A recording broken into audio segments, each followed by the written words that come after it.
Ahora sí, ahora sí, ahora sí, ahora sí. Qué bueno verlos, gracias por acompañarnos. Espero que puedan estar disfrutando con nosotros. Mi nombre es Marco y estamos súper contentos de que hoy día haya decidido acompañarnos y a la gente que nos ve.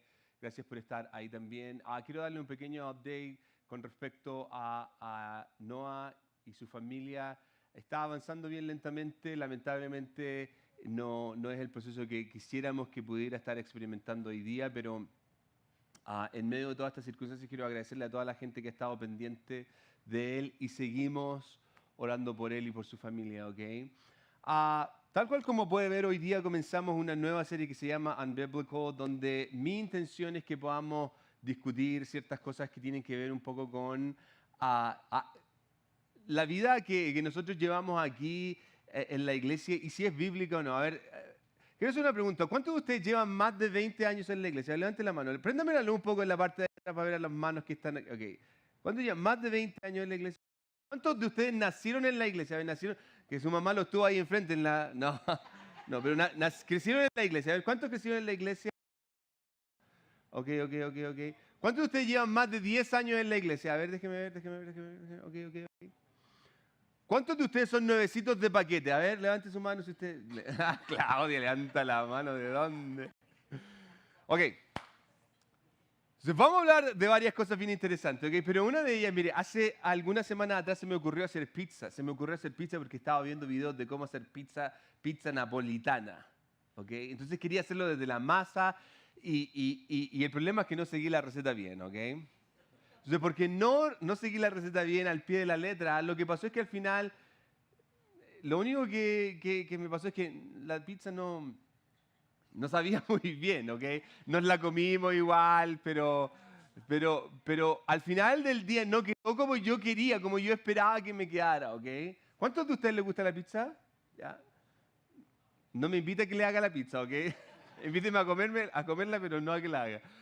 Ahora, como les decía, el único problema que se dio al hacer esta pizza y no seguir la receta de la manera correcta o al pie de la letra es que no quedó muy bien, no salió bien. Pero, ¿qué pasa cuando en la vida no seguimos la receta correspondiente? Y en este caso puede crear un caos.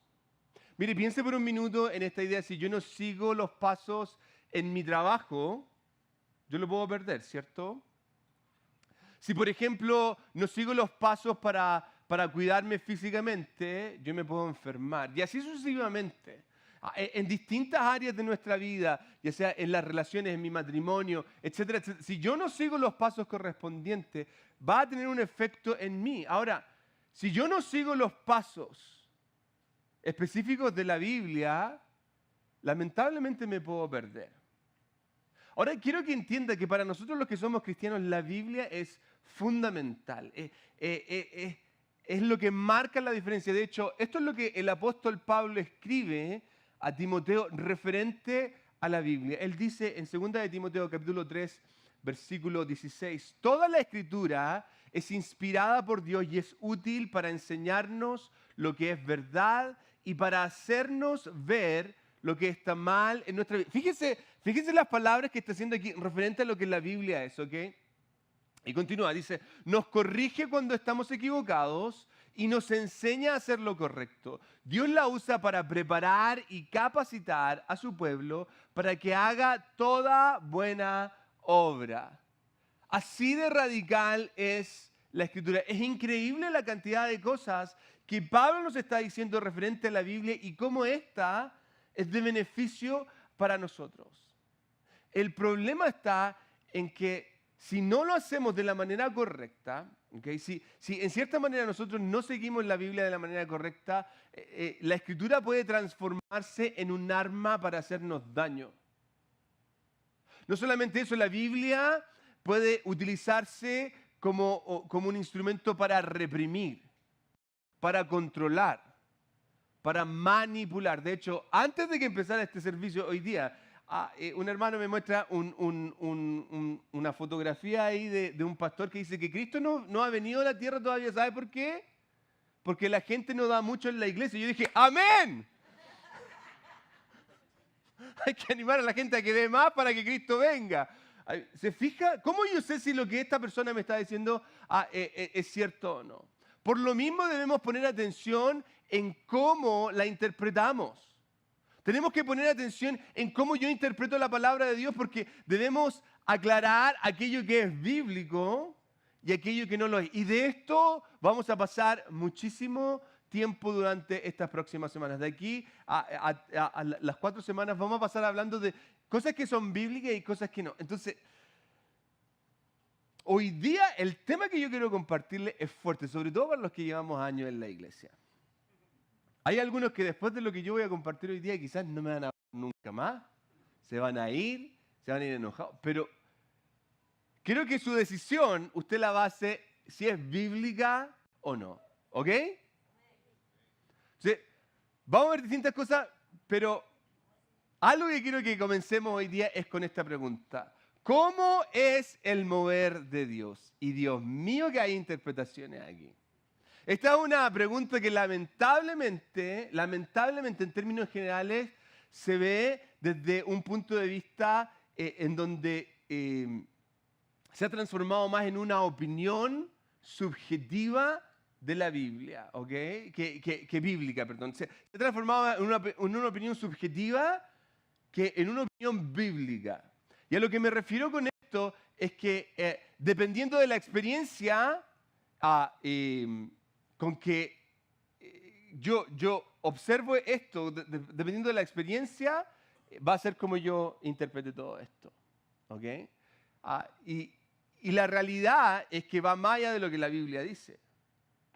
Entonces, basamos nuestra respuesta a esta pregunta en las experiencias que nosotros hemos tenido en un servicio, qué sé yo, en cómo crecimos en la iglesia. Por eso yo les preguntaba, ¿cómo crecimos en la iglesia? En un tiempo de oración, en el congreso que fuimos, qué sé yo, en el tiempo de música. Y la realidad es que más allá de analizar el mover de Dios según lo que la Biblia dice, se basa todo en lo que yo puedo sentir. Por ejemplo, ¿cómo yo sé si Dios se movió o no en un servicio? Oh, es que hoy día el servicio estuvo bueno dependiendo de qué? De lo que sentí. Ahora, la pregunta ¿es esto bíblico?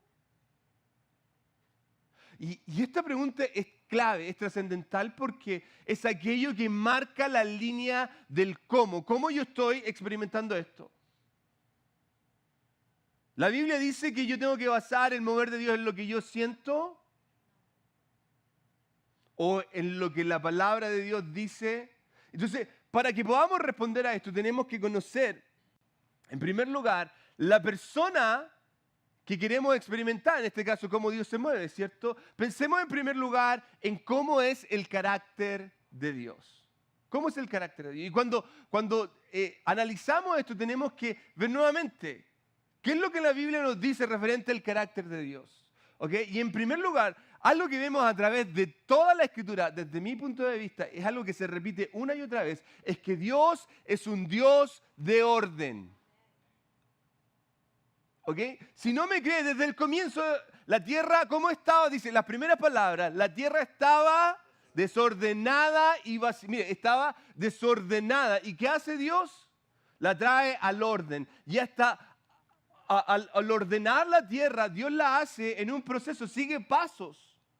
Se demora 6 días. No porque Dios no pueda haberlo hecho en un día, sino porque tiene un proceso.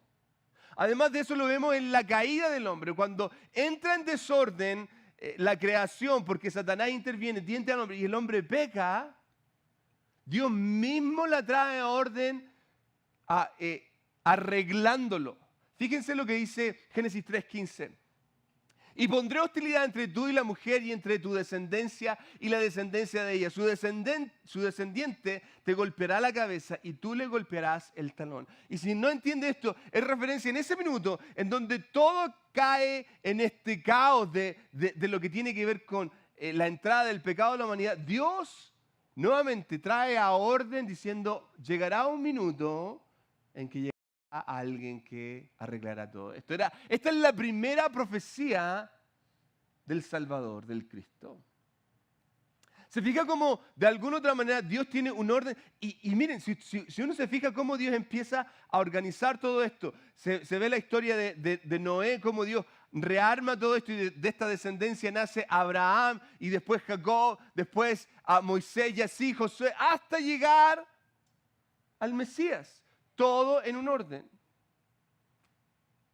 Incluso para relacionarnos con Dios debía haber un orden. De hecho, si no se seguía el orden correspondiente, la persona podía morir. Y estas son cosas que nosotros no le ponemos atención. Si la persona no seguía el orden, se iba a morir. Lo que me lleva un poco al segundo punto que tiene que ver con que Dios no solamente es un Dios de orden, sino que Dios, dentro de lo que tiene que ver con, a lo largo de la Escritura, cuando se trata de relacionarnos con Dios, no queda al criterio emocional de la persona. No queda al criterio emocional de la persona. De hecho, fíjese en esta historia bien particular que se nos da. David es el rey de Israel y quería trasladar el arca del pacto y llevarla a Jerusalén. Y todo el mundo estaba emocionado. ¿Por qué? Porque querían llevar el arca y están celebrando. Y de pronto se da una situación, porque la llevaban en animales, en un carro, y de pronto se da lo siguiente. Segunda de Samuel, capítulo 6, versículo 6. Cuando llegaron al lugar conocido como era de Nacón, Usa alargó las manos hacia el arca de Dios para sostenerla, porque habían tropezado los bueyes. Pero el Señor, dice, enfureció con Usa por aquel atrevimiento y le quitó la vida allí mismo, cayendo Usa muerto junto al arca del pacto. Así de crítico es esto. Y lo más probable es que Usa tenía una buena intención. Sintió en su corazoncito que el arca se iba a caer, se iba a destrozar. Entonces, en su buena intención trató de ayudar y por tonto se murió. A veces yo digo, Señor, algunos deberían caerse dormidos por último, ya que no. Pero el punto es que esto es así de radical, no se basa en una cuestión emocional, no es una cuestión que, yo siento todo, la mayor parte de la intención en este caso de Usa, tuvo la intención de hacer algo bueno. Y por eso se cae muerto. Por sentir en su corazón de decir, bueno, yo voy a ayudar en esto. Quiero que entienda esto. Mis emociones no pueden ser mi guía. ¿Por qué no pueden ser mi guía? Esto es algo que nosotros vemos a lo largo de la Escritura. Si hay algo que la Biblia nos dice una y otra vez es que tengamos cuidado con ¿qué? Con nuestro corazón, con nuestras emociones, porque son engañosas. Ahora, ¿Dios va a usar mis emociones? Sí. ¿Se fija la diferencia? ¿Dios va a usar mis emociones? Sí, totalmente sí. Ahora, ¿cómo puedo asegurarme de que mis emociones estén en línea con Dios? De una simple manera, a través de su palabra. A través de su palabra. Si mis emociones van en contra de la palabra de Dios, en contra de lo que la palabra de Dios dice, no importa cuán bien o cuán mal me hagan sentir, no puedo hacerlo. Es que yo me quiero divorciar. ¿Qué dice la palabra de Dios? Es que yo me siento una mujer en el cuerpo de un hombre. ¿Qué dice la palabra de Dios? No es lo que yo diga, no es lo que yo crea, no es lo que yo sienta. No, lo que pasa es que yo quiero probar antes de casar. No se trata de lo que yo diga. No se trata de lo que yo sienta que es mejor para mí. Mire, Abraham tiene que hacer a un lado sus emociones y lo que siente e ir a la montaña a sacrificar a su hijo. Moisés tiene que hacer a un lado lo que siente e ir a Egipto. Jesús mismo tiene que hacer a un lado lo que siente y decir, Padre, que no se haga mi voluntad, sino que, si es posible que pase de mí esta copa, pero que se haga tu voluntad. ¿Se fija lo importante que tiene que ver esta idea de hacer a un lado mis emociones? Porque mis emociones son engañosas. Y aquí está el punto. Si no alimento lo que siento con la palabra de Dios, crearé mi propia idea de lo que creo Dios quiere. Si yo no estoy alimentándome constantemente con su palabra, yo voy a interpretar todo con un termómetro que está completamente perdido. Y aquí está el peligro mayor, que comienzo a hacer todo en base a mi criterio. Mis decisiones se basan en base a lo que yo siento y mis sentimientos, quiero decirle algo, no sé si le ha pasado, mis sentimientos jamás van en contra mía, jamás me dan un buen consejo. No voy a probar esto. No sé si le ha pasado cuando hacemos dieta. ¿Qué nos dice el yo interno? Una dona, ¿quién le va a hacer mal? Mira todo lo que te has sacrificado durante 5 minutos. Cómete la dona. Siempre mi yo va a estar a mi favor. Y recuerde que yo voy a buscar siempre lo que me haga sentir bien. Eso es lo que yo voy a hacer. Comienzo a definir ciertas cosas que pueden en verdad venir de Dios como algo que no lo es. O puedo definir cosas que quizás no vienen de Dios como algo que sí es de Dios. Yo le he comentado esto, increíblemente, me recuerdo una persona que me dijo, Dios me está diciendo que me divorcie. Y yo, mi pregunta a esta persona fue, ¿cómo compara eso con lo que la palabra de Dios está completamente en contra de la palabra de Dios? ¿Cómo conectas esto con lo que la Escritura dice?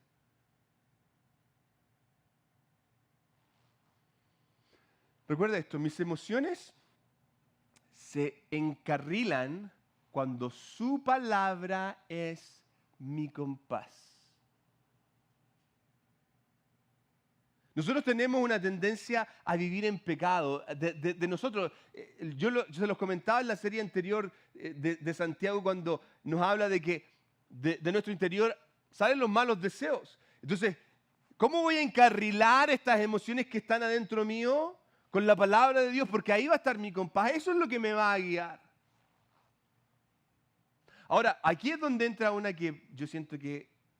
Porque no solamente tiene que ver con conocer el carácter de Dios, que Dios es un Dios de orden, que no se basa en lo que siento, sino que aquí, cuando hablamos de la pregunta, ¿cómo Dios se mueve? Esta es la parte más peligrosa para mí, porque Dios no lo hace como los dioses paganos. Voy a profundizar más en esto, pero aquí hay que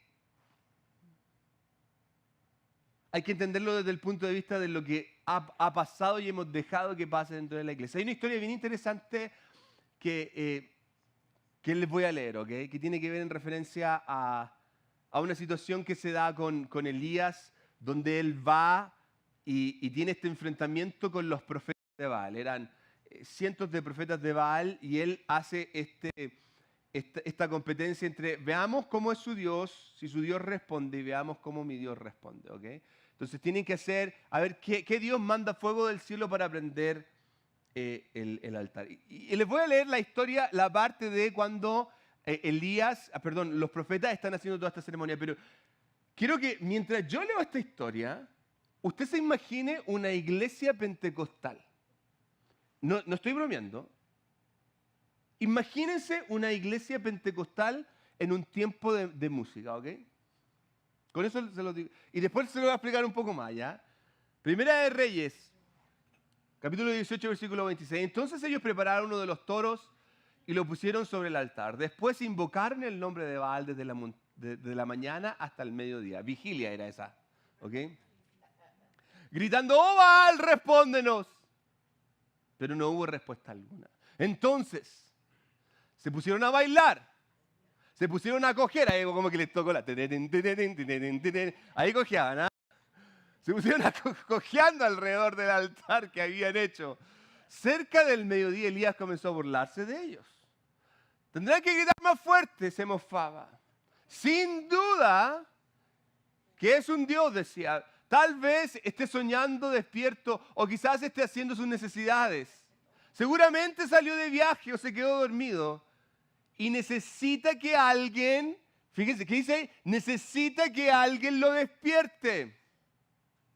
Así que ellos gritaron más fuerte y como acostumbraban a hacer, se cortaron con cuchillos y espadas hasta quedar bañados en sangre. Gritaron disparates toda la tarde hasta la hora del sacrificio vespertino, pero aún no había respuesta, ni siquiera se oía un solo sonido. Esta es una historia real lo que sucede, ¿eh? Pero la parte que a mí personalmente me llama la atención es lo que estos hombres hicieron. Desde una perspectiva.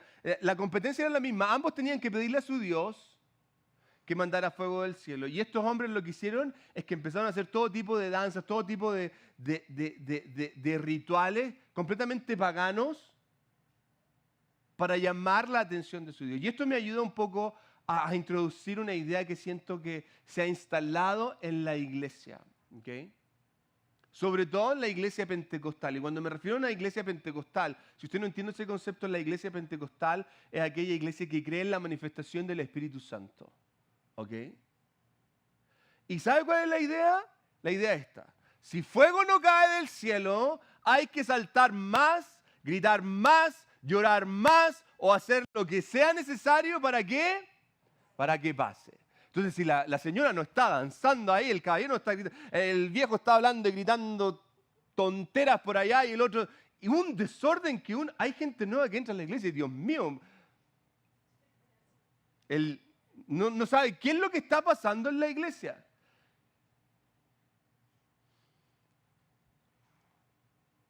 Y esto es algo que se nos ha hecho normal.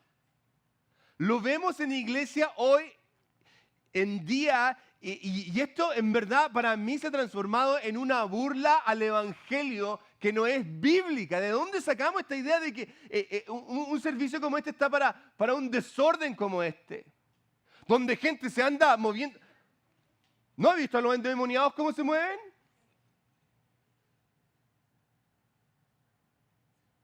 Y por otro lado está en esta historia también nos recalca la idea pagana de cómo buscar a Dios, con gritos, saltos, cojeos, personas descontroladas, hablando tonteras.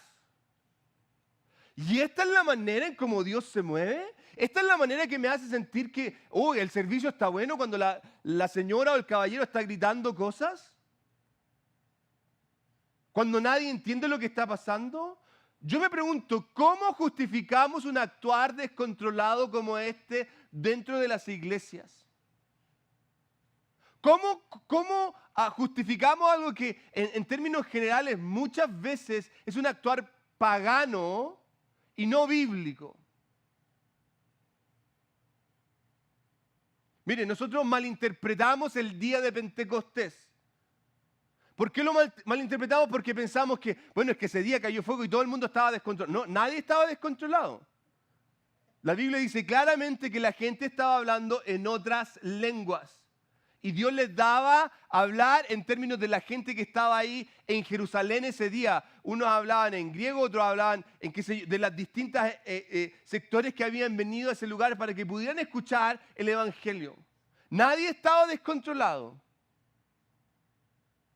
O el mismo hablar en lengua, lo hemos hecho como esta idea de que es como, si hay alguien que está hablando en lengua, a veces da hasta miedo. Hay gente que como que la persona tiene que estar poseída para que pueda hablar en lenguas. Y yo siento que esto es trágico. Y nos olvidamos de un principio bíblico que tiene que ver con referente al mover de Dios en nosotros. El espíritu está sometido al profeta. ¿Ah? Sí. El espíritu está sometido al profeta. No es que algo me va a agarrar a mí y yo no me acuerdo de nada. Le pegó como a 10 hermanos y después no me acuerdo de nada. La idea aquí es que la manifestación del Espíritu Santo no es algo que está fuera de control. Al contrario, es algo que uno puede controlar.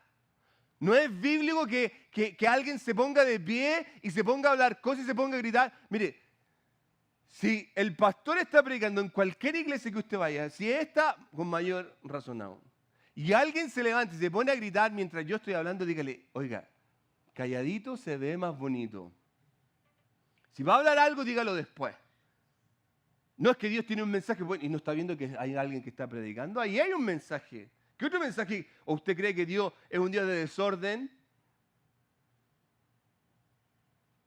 Es que lo que pasa es que yo no puedo controlarme. Y mire, más aún, las palabras que Juan, el apóstol, nos dice en su carta: amados, no creáis a todo espíritu, sino probad los espíritus si son de Dios. Porque muchos falsos profetas han salido por el mundo pidiendo plata, dando órdenes que, qué sé yo, el espíritu me está diciendo que.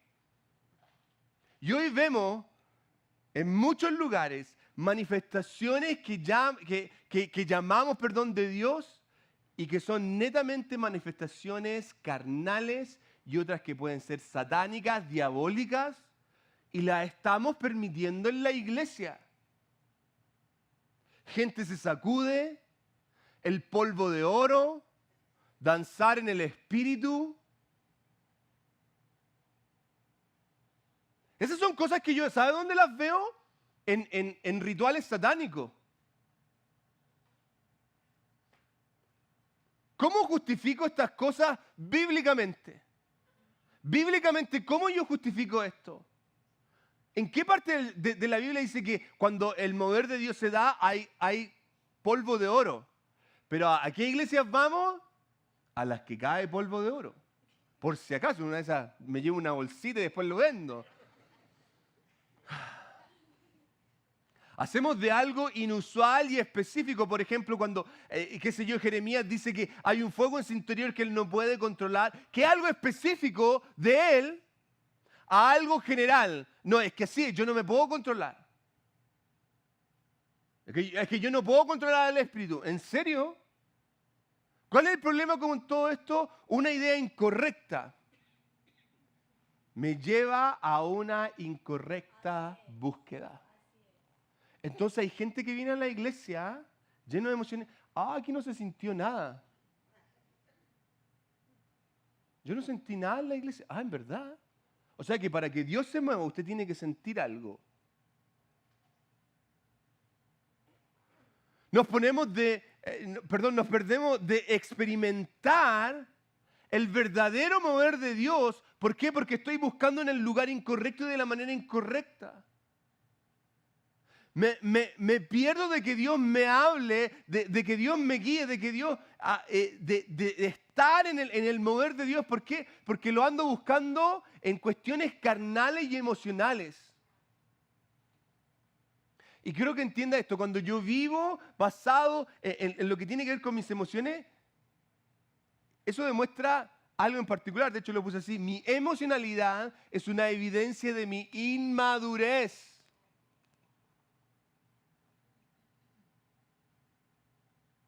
Entonces, cuando tenemos esta idea de que cuando hay un servicio hay que estar soplando para que el fuego prenda, ¿cierto? Entonces, manda fuego, Señor. Y si no cae fuego, estamos toda la noche cantando la canción. Y esperando que caiga fuego. Y fuego no cae. Entonces, de pronto nos falta el hermano que ya estoy cansado de esta canción que la están... Y dice, ¡aleluya! Y empieza a saltar y a correr y corre por todas... ¿Han visto esas iglesias donde hay gente que está corriendo por todas partes? ¿Qué hay en orden? Perdón. ¿Dónde está el orden en eso? ¿Dónde está Dios en eso? Eso es algo que nosotros no podemos permitir. Gente que se está sacudiendo en un escenario como este. ¿Qué sé yo? Miren, bíblicamente hablando, ¿de qué me sirve a mí de que el pastor sopla y todos se caen? ¿Cómo basamos esto bíblicamente? Bíblicamente hablando, esta evidencia de manifestar el Espíritu, que todo el mundo se cae. Ahora miren, hay gente que ha experimentado cosas, yo no las puedo negar. Hay cosas que yo no las puedo negar y que usted ha experimentado, gloria a Dios.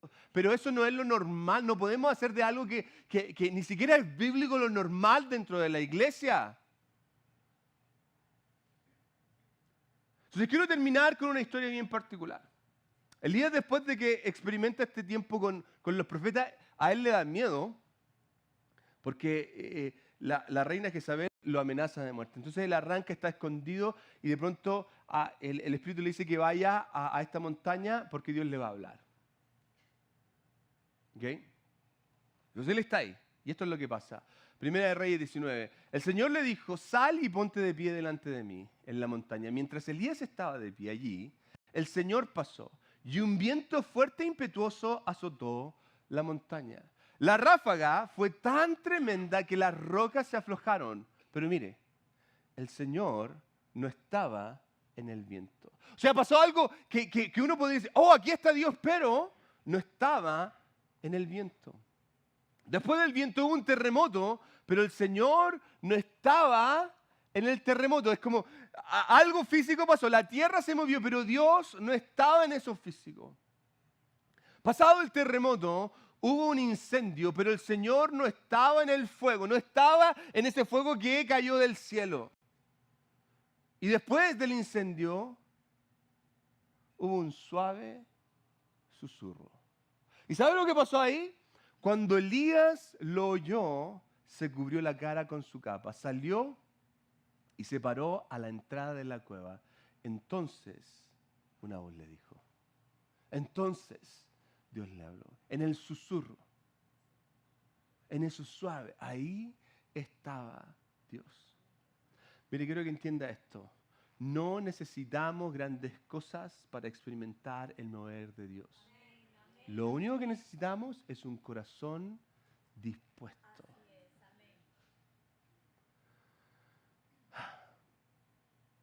Puede que estemos perdidos y puede que muchos estemos buscando tratar de encontrar a Dios en el fuego, en el terremoto, en el viento que remueve todo, pero mi ánimo hoy día es que no esperemos esas cosas. Porque Dios puede estar en el simple susurro. Entonces quiero que hagamos un ejercicio, ¿ok? Porque generalmente algo que tratamos de hacer al final del servicio es que pase la persona, ponemos la música para tratar de mover el corazón. O sea, hay que moverlo. Para que alguien sienta algo y se vayan diciendo, uy, qué bueno el servicio hoy día. ¿Ah? Algo sentí, al final, por último, con la música. Porque la música mueve, sí, es innegable que la música mueve. A veces uno escucha música mundana y te mueve, te alegra. No sé si le ha pasado que a veces uno escucha una canción y te entristece, te da melancolía. La música tiene esa capacidad. Pero ¿qué pasa si no hay música? ¿Qué pasa si es el simple susurro? Entonces quiero invitarlo a que cierre sus ojos por un minuto. Y que quizás dejemos que el Espíritu Santo nos confronte en un área personal e íntima. Que en el silencio, en el incómodo silencio, dejemos que Dios nos hable.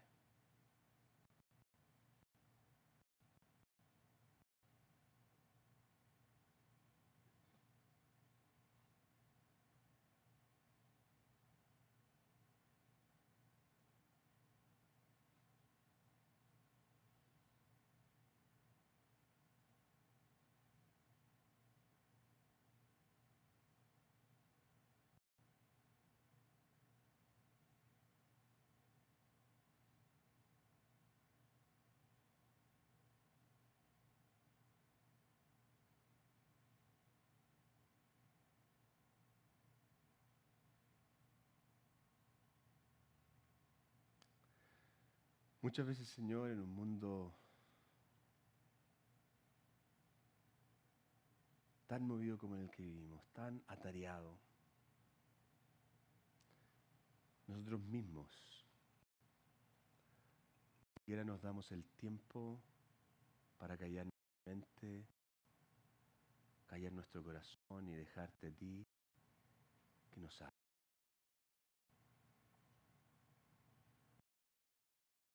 Por lo mismo queremos el susurro de tu voz, Señor, hablándonos, moviéndote, Señor, en nuestros corazones. Te doy gracias, Señor, porque cuando se mover de tu Espíritu Santo no es algo que depende de mí, sino es algo que depende de ti. No se trata de lo que yo pueda hacer para impresionarte, para que caigas fuego del cielo.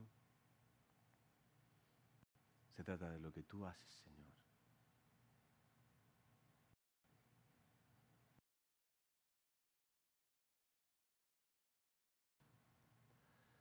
Es que tú nos ayudes, Señor, a relacionarnos contigo de una manera bíblica y no emocional. Acompáñanos, Señor, de regreso a nuestros hogares con la bendición que viene de tu Espíritu Santo, la del Hijo y del Espíritu. Y que tu bendición, Señor, permanezca en medio de cada hogar, de cada familia. En el nombre de Jesús. Amén y amén. Dios les bendiga. Nos vemos la próxima semana.